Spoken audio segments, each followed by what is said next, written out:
Hi, I'm Scott. Welcome to Canard Boulevard. It is a miserable day out today. Fog, rain, low ceilings, not flying weather. But we're out at the hangar anyway because today we're going to be addressing a request that I've had from several different people, and that is to talk about the avionics inside my airplane. We're going to talk about what's in my airplane, what I plan to have in my airplane, what I'd like to have in the airplane, and how it works. Coming up.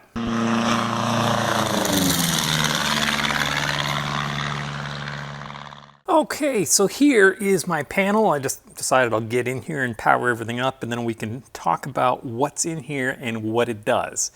If we start over on, actually, let's do it from right to left. Over here on the far right, I have a Dynon D1. This is a backup EFIS. It is a totally self-contained unit. It basically, well, when it's working, shows a attitude indicator, kind of like this one over here, along with heading and ground speed. It is GPS derived, so there is no pitot-static going into here. It is entirely GPS. It's battery backup, so if I lose all ship power, this runs for a good hour all by itself. You can see it's trying to find satellites in here, but it's not going to find any inside the hangar, so it's just going to sit there with a red X unhappily showing. See if I have, I think I have a picture of what this looks like in flight. If I do, I'll stick it into the video here and edit. But basically, this is just a backup device. If everything else goes wrong, this will tell you what direction you're going, your ground speed, which closely correlates to your airspeed without taking into account headwinds and tailwinds, and it tells you which way is up. Let's go over here to the main GNS 530. This is a non-WAAS GNS 530. So it is not a GNS 530W. This is my main nav comm. It is IFR certified. It has a comm radio here, so that's my comm 1. It has a VOR localizer receiver here. It is GPS receiver. It has a full database, which is actually not installed in there. I took it out, the data card out, because I need to update it. So we're not going to see much on this right now. But, in fact, it's not showing me much of anything in the moment because, yeah, it's not showing anything at all because there's no data card loaded in there. I should have left it in there for this video, but people that know what a GNS 530 is will know what this does. So it basically navigates, and it is connected up to the G3X so that it controls the autopilot that's built into the G3X. It will do all the approaches. It does GPS navigation. It'll do ILS and VOR approaches, and any overlay GPS approach. So if you had an NDB approach that has a GPS overlay, it'll fly that as well. This is a fairly old unit. Most people know what the 530 is and what it can do, so I won't spend a whole lot of time on that. Over here we have a GMA 340 audio panel. It just allows you to switch between what you're listening to and what you're transmitting on. So here I can listen to either COM 1 or COM 2, switch which radio I'm actually going to transmit on, and it does have a marker beacon receiver in it. Not that there are many marker beacons left anymore. Also has a built-in intercom. Here's the pilot and passenger squelch and volume, and you can change, isolate, and so on. So I mean, it's a pretty simple audio panel. Most people know what an audio panel is. This is a GTX 327 transponder. Is a standard mode C transponder, and we'll talk more about ADS-B in a moment, but this is just a bog standard 327 transponder. It does show pressure altitude that it's reporting, and then you can also have a built-in timer. You can see it shows the previous flight time, which was 2 hours and 10 minutes, and the next time you take off, as soon as you take off and it starts reporting, it'll start counting back from 0. Here's my second comm radio. This is just a GTR 200 comm. The second comm radio is hooked up to an antenna that is inside that vertical stabilizer, and the GNS 530 is hooked up to an antenna that's inside that vertical stabilizer. So it is true redundancy. If I lose one of my radios, I still have the second radio over here, and there's no common parts between that other than, I guess, the audio chain. Down here I have a GMC 305 Autopilot controller. Allows me to select between which mode I want to have the autopilot running in. There you can see the autopilot just turned on, and it's actually moving the controls trying to run the autopilot. Yes, it's now thinks it's flying the airplane. Okay, so if we it's set to heading, so if we change the heading bug over here, is it going to try and turn? No. Okay, so interesting. Oh yeah, it is. It's trying to turn. Look at that. Okay, let's disconnect the autopilot. So there's my autopilot control. If you hit level button, if you are in the clouds and you don't know what's going on, you don't know which way's up, pressing that level button activates the autopilot and levels the airplane. You can also enable the flight director. You can see the flight director is on here, and I can turn it off just by pressing that flight director button. And you can you have navigation approach mode, and for climb and descent, you can have it set to climb via indicated airspeed, which is what I typically do for climbing, or vertical speed, which is what I typically do for descents. And then over here I have my G3X. This is a non-touch version of G3X, so this is the previous to the G3X Touch. The left one is my primary flight display, has all the flight instruments that you want to use. And then the right one over here is my multifunction display that has whatever mode you have it set on, plus engine instruments. Over on the left here, if I want to set, I could say set my barometer, and if I push and hold this, it will reset. Oh, it won't, because I don't have a GPS lock in here. So normally, if I push this and then just hold that, it'll reset it to whatever the barometer currently is. I don't know if you can hear that, but it is pouring rain. That's very loud. Okay, so that is my primary flight display. Over here, we have the multifunction display. So this is a 370, a GDU 370, and this is a GDU 375. This one has multiple pages on it. You have a map page, which if you're on the ground, it shows the runway. It switches over to runway, and then in the air, it shows map. We have information about the waypoint that you are currently going to. As you can see, I'm on the ground at Medina, so that's where it's showing currently. Gives you all your different frequencies. We have weather, which if we have ADS-B in running, which we normally do in the air, you can bring up weather, radar, and METARs and so on for various different airports. Terrain, we have no terrain right now because we have no GPS, so it doesn't know for sure where it is. As you can see, it says, we got the GPS warning there. If we have GPS, we will have terrain, and if we're too low or our trajectory is going to take us into rising terrain, it will alert us and tell us that. Traffic, this is what I normally keep this one on route because it shows traffic all around you, shows the altitude they're at and their trend. So if the trend line intersects where you're going, you know that there's a collision, a potential collision that you have to mitigate. And then over here we have XM radio, which I don't have enabled. If you want to listen to music, you can do that. And then we have information, various information. This is derived from the flight plan that's currently running into here. There isn't one if I enable one. So if we say direct to, actually it's not going to work because it has no database in it, and it also doesn't know where we are because there's no GPS in here. But if it did, all these things would be published. And then in the last page is our engine page that shows all the different engine parameters in detail. We have a lean assist, so we can lean to peak, do lean of peak EJT. Shows our volts are falling. I had to have a power charger on here to power this while I've got the airplane on. We can see the total hours on the airplane. We can go to fuel, and you can see I have 52 gallons of fuel remaining because I fueled it up, and it will tell you in flight what your current consumption is and how much you've used and what your endurance is and so on. That's really handy. Oh, I should mention that I'm going to reboot the left display to simulate a failure. So that one is now rebooted, and you'll see the right one should figure out that the left one's gone away. There we go. So now we have our PFD and MFD on the same screen here, so that even if this one has failed, we still retain the ability to fly the aircraft. And of course, once this one finishes rebooting, I just manually rebooted it.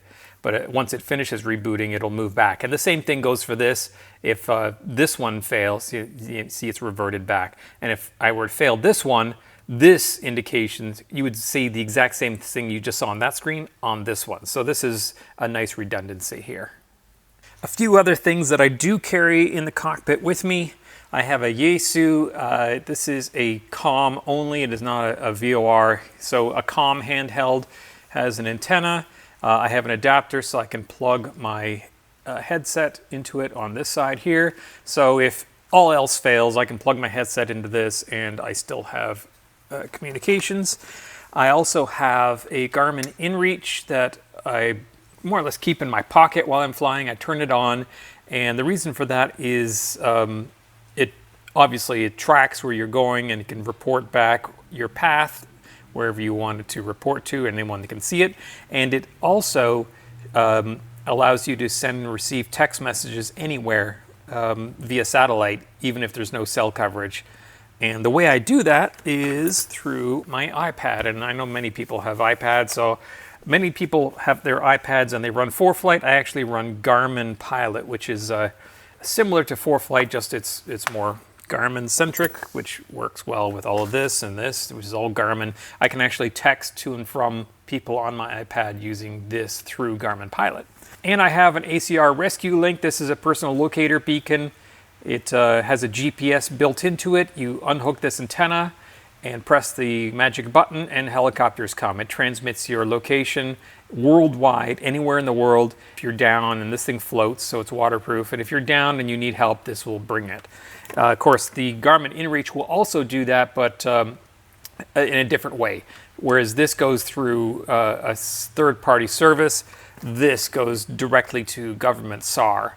And so, you know, if I were down, I'd probably hit both of them. But this one has the added benefit of being able to text back and forth just on this screen here, so they can say, hey, what's the problem? You can say, hey, I'm down in a field in my airplane. Whereas this one just brings helicopters.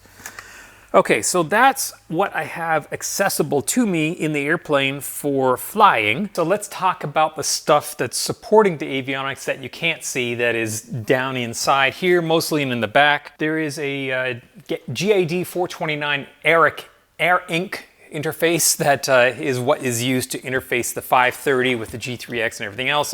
It's like a box that translates data from one format to another. There's a GSU 25 ADAHRS unit, which is right up under here, and that is the box that takes the pedostatic information, and it has accelerometers. So it is the box that determines what the airplane is doing in terms of flight. Is it banked? Is it pitching? Is it yawing? What's the airspeed? What's the static? So all that information that feeds into the G3X to enable that display comes from the ADAHRS box. There is a magnetic sensor that is in the left strake that is a sensor that determines where the airplane is pointed based on magnetic flux on the Earth, just like a compass. So it's basically an electronic compass that also feeds to the G3X. And the reason for that is the G3X has a GPS. In fact, each of these G3X modules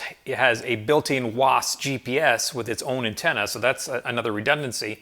So it can tell what direction you're tracking as long as you're moving, but it doesn't know what direction you're pointing, and there's a difference. And that's how it works out things like wind correction angle, and it knows what the winds are aloft because it knows what direction the airplane is pointed. It also knows what direction the airplane is tracking. It also knows the true airspeed as well as the ground speed, and from all that it can do the calculations to determine what the wind speed and direction is at the altitude that you are at, which is cool to know, and it shows it right on the screen.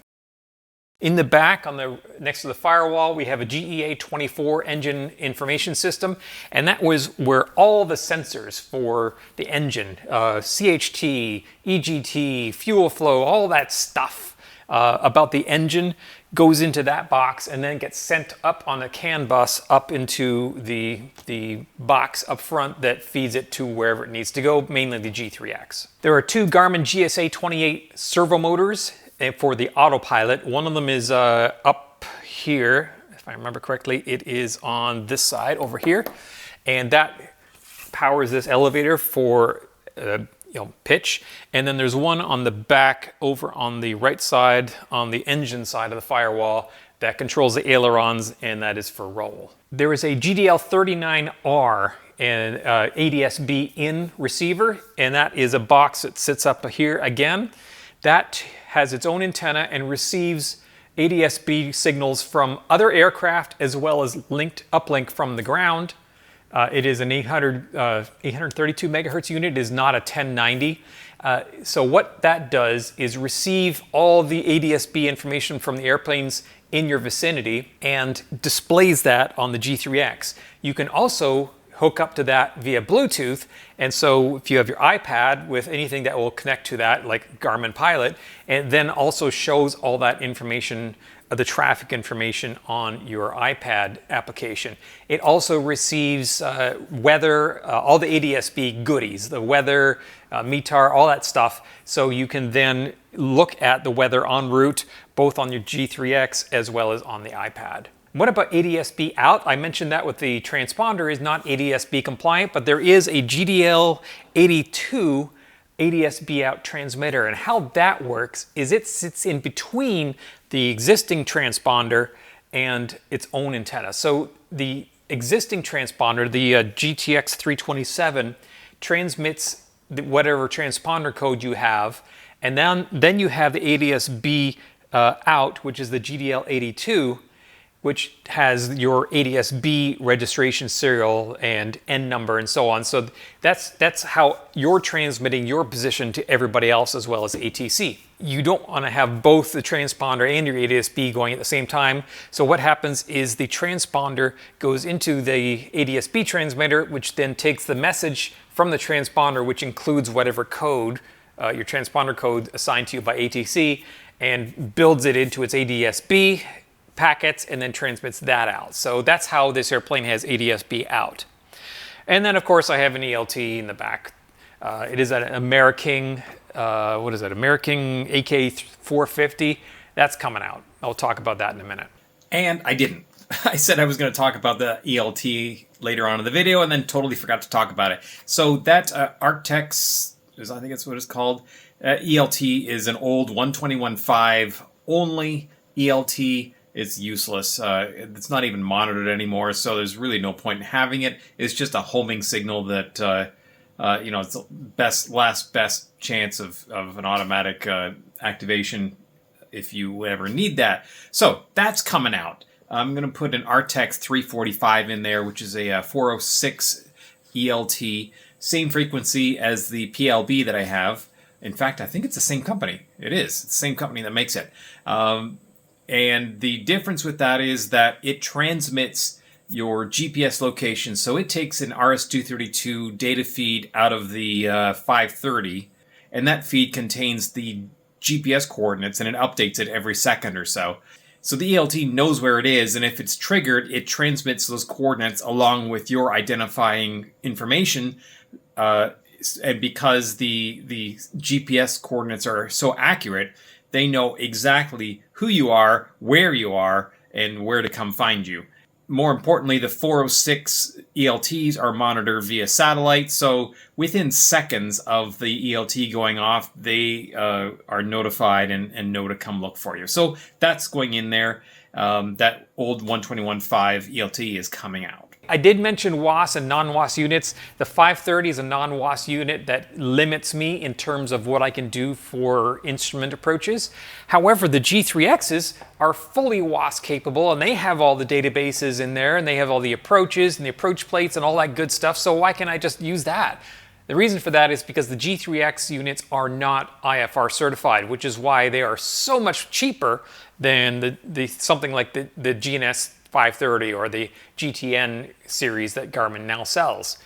There are some very specific requirements for GPS certified IFR capable navigators. Including that makes them very expensive, and the testing makes it very expensive. So even though the G3X displays each have a WAAS GPS receiver built into it, so it has that very high resolution position information, you can't depend on that for approach use. You can use it as in an advisory position. And of course, if you've lost your primary mode of navigation, your GNS unit, and that's all you got left, and hey, it's an emergency, use what you got. And that's just a limitation based on the FAA rules. So let's talk about what I have and what I would like to change.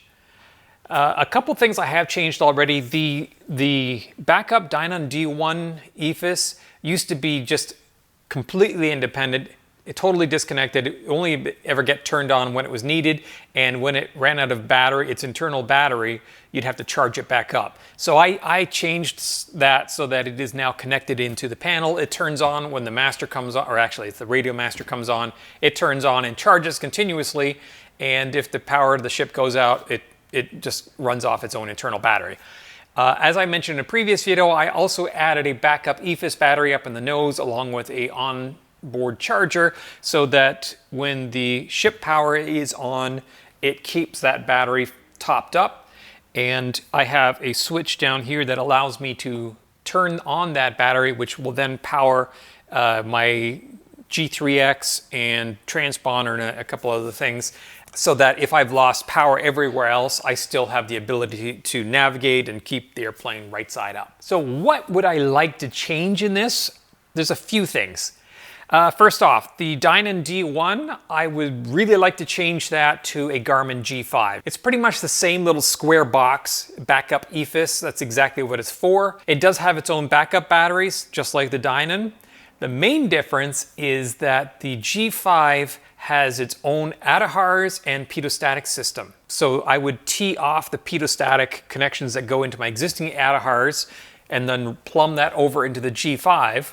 So now I have a secondary ADAHRS with full pitot-static. So if my main ADAHRS were to ever fail, the G5 will take over and it will then run data that the G3X will still display. So right now I have a single point of failure that if my ADAHRS were to ever fail, I'm in deep trouble because the only thing I have left is that D1 and it does not have pitot-static on it. So that gives me a lot of redundancy, but also if the G3X were to fail, the autopilot is driven off the G3X.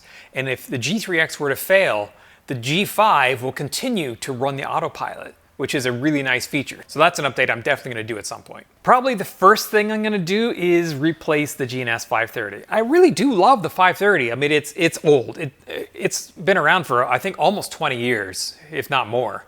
It's old technology. It works, but it's old. So I have a few options there. Garmin has newer units, the GTN units. The GTN 650 XI is a little bit smaller, so it's not going to fit in the same space. There's going to be a gap that I would have to fill or maybe rearrange some other things, but it wouldn't fit quite the same in there, and that's $11,000. The other option would be a GTN 750 XI, which has the larger screen. It's actually larger than what's on the 530. I did some measurements. It would be a really tight fit, but I think I could get it in there.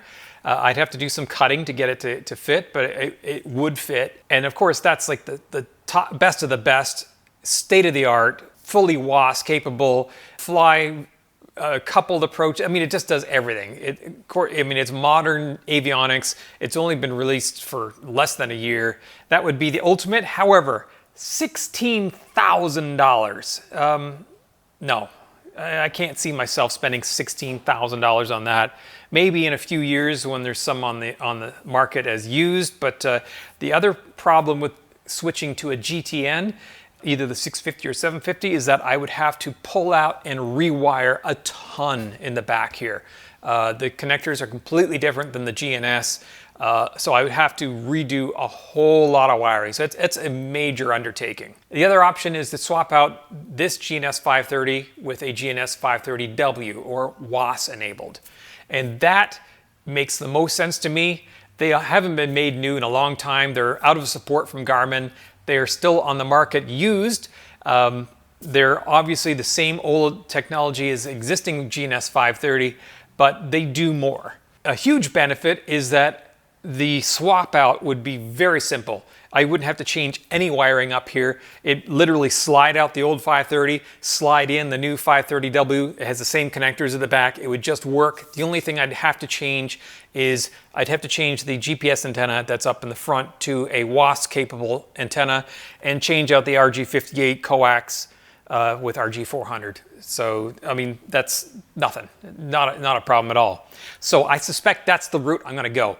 And why do I wanna do that? Because I wanna get instrument current, and there are just a lot of limitations with the GNS 530 non-WAAS that are solved by having a WAAS unit in there.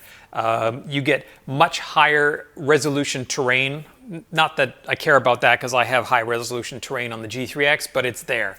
You have a much higher update rate on the screen. That's a requirement for WAAS. So the GPS update frequency on the non-WAAS is 1 update per second.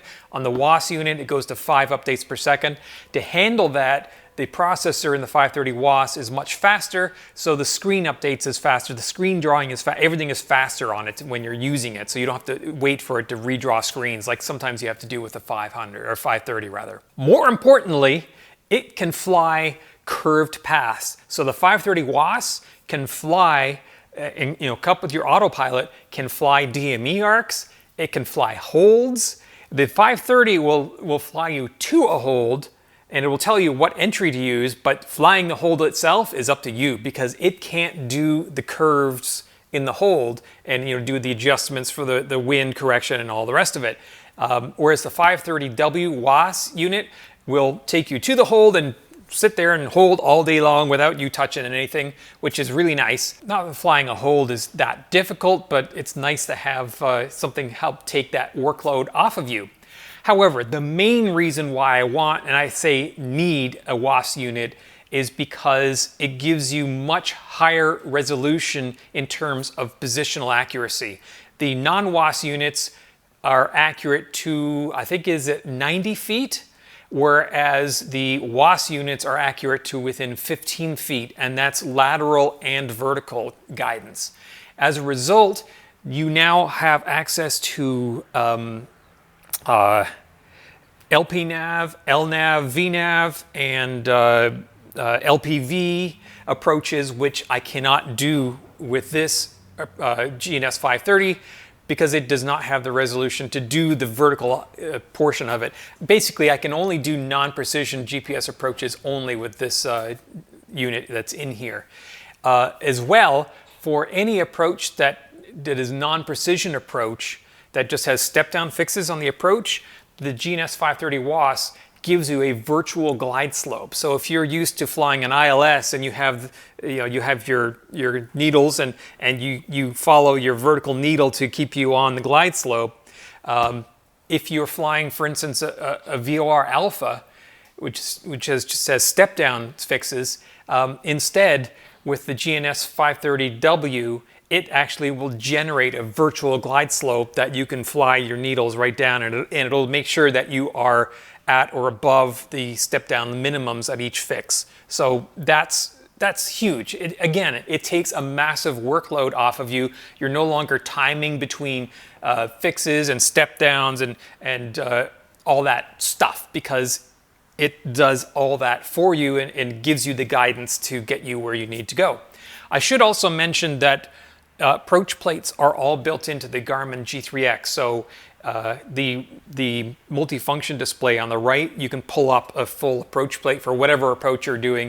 Of course, you can do that on the iPad as well, but it does give you that ability to have approach plates right there in front of you, and it overlays your position on top of the approach plate to enhance your positional awareness. Two other features that the GNS 530W has that the 530 does not. It allows you to set up a parallel track. So if you are flying, say, a Victor Airway, and there's a lot of other traffic there and you want to step off to the side by 2 miles, you can do that and it'll just parallel track. Can't do that on a 530. And what is the other one? If you lose GPS signal for whatever reason, your GPS antenna failed, the GPS constellation went down, whatever caused the GPS system to go down, the GNS 530W will revert to dead reckoning mode, where it bases its best guess of your position based on accelerometers and its last known good position. The likelihood you're ever going to use that is pretty slim, but hey, if you need it, it's there. I know I'm going to have people ask, what the hell is WAAS? Let me explain WAAS. So we have GPS, we have a constellation of satellites in the air, and this constellation of satellites transmits their positions with atomic. Go watch a video on GPS, it'll explain how GPS works. But basically, the constellation of satellites whizzing around up above us in orbit all transmit down to your GPS receiver, which by using triangulation and a known almanac of where those satellites are at any given time can triangulate itself in 3D space and give you a position. So it's not perfect because those signals can get distorted based on the ionosphere, could be storms, could be anything environmental. So what they do is they have stations set up on the ground all over the country, and those stations are planted on the ground. We know exactly where they are. More importantly, those stations know exactly where they are. They can receive the signals from the GPS. And so if they will compute a fix from the GPS satellites, and the fix says, I'm actually 20 feet from where I know I actually am, it knows it's actually off. So it knows what the correction value is between what the satellites are saying and what it knows to be true. So all those stations then compile that information every few seconds, send it to Central Clearinghouse, which then beams it up to 2 geostationary satellites that are over the equator.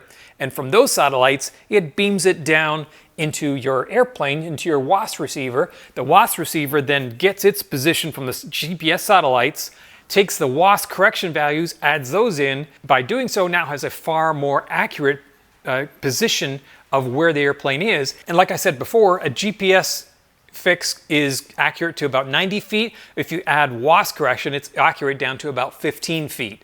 So far, far more accurate position. And because you now have a more accurate position, you can do more precision approaches. More importantly, if something were to go wrong with one of those satellites, or there's an outage, or something goes wrong where you can't depend on that, the WAAS stations will pick it up immediately, and within 5 or 6 seconds transmits that up to the 2 satellites, and then lets you know on your receiver that, hey, you can't rely on this position anymore because there's an error. Interestingly enough, those 2 satellites that sit over top of the equator are not owned by the US government or the Department of Defense or whoever runs the GPS satellites now. Have you ever wondered why all our WAAS Garmin units also have XM satellite radio built in? That's why. So those WAAS correction signals are actually being sent up to the XM radio satellites and then transmitted down. So, and now because, well, we've got an XM satellite receiver built in anyway, we might as well give it the ability to listen to the radio. And while we're at it, why don't we add the ability to bring NEXRAD weather in? So now they're transmitting all this other stuff to airplanes from those XM satellite radios. So that's why if you look at every Garmin WAAS enabled unit, it also has XM satellite radio capability built into it because the receiver's already there. So they've just had to add the software to decode the audio. So what about the G3X themselves? Have I thought about upgrading those to the G3X Touch? Yes, but honestly, I kind of like having the buttons rather than the touch. The GTX Touch does have a lot more ability to do stuff, and it does some really cool things that I don't have. But are those cool things enough to make me want to spend money to get them? I don't think so. The G3X Touch unit that would slot in here to replace these are about $3,400 a piece, so I'm close to $7,000. I could get a single screen that would replace both of them, and it's kind of virtually split between the 2 of them, and that one I think is about $4,500. But honestly, while these G3Xs are working, I have no problem using these, and there's not anything that's on the G3X Touch that is compelling enough to me to make me want to spend $7,000 to get them. The last thing I'll talk about on the G3X that I love is the ability to store engine data. So each of them has a little data card like this, and this is how you update the databases on here. You put the database on here, plug it in, and it loads it into the G3X. But as long as the airplane's turned on, it's continually storing data on these cards once per second. And that data includes everything that the G3X knows about your airplane. So it pitch, roll, autopilot status, every engine parameter.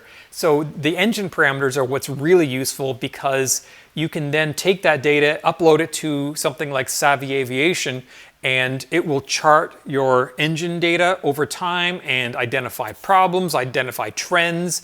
You can do a GAMI spread. So, that to me is so valuable. I've used it many times already to identify issues and fix them easily. So I don't think I would want to fly an airplane now without that data logging, especially for the engine. It's really helpful. That's it. That's all the avionics and systems in my plane. I hope that was detailed enough for you. If you have any questions, comments, suggestions, please leave them in the comments section below. If you do like this video, if you like this type of thing, click like, subscribe. I'll let you know every time I post another video. Thanks for watching.